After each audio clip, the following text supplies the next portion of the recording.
When you connect your smart humidifier to the VeSync app, you can adjust settings, turn on auto mode, and more from anywhere you'd like. We'll show you how to get started. Before you get started, turn on Bluetooth and make sure your phone is not connected to any other devices. Then, open the VeSync app. The app will ask you to log in or create an account.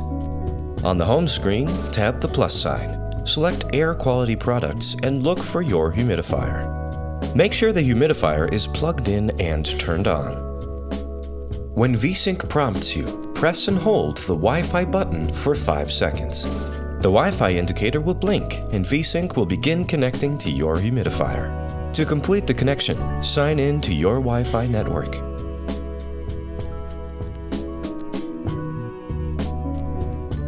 VeSync will then give you the option to name your device.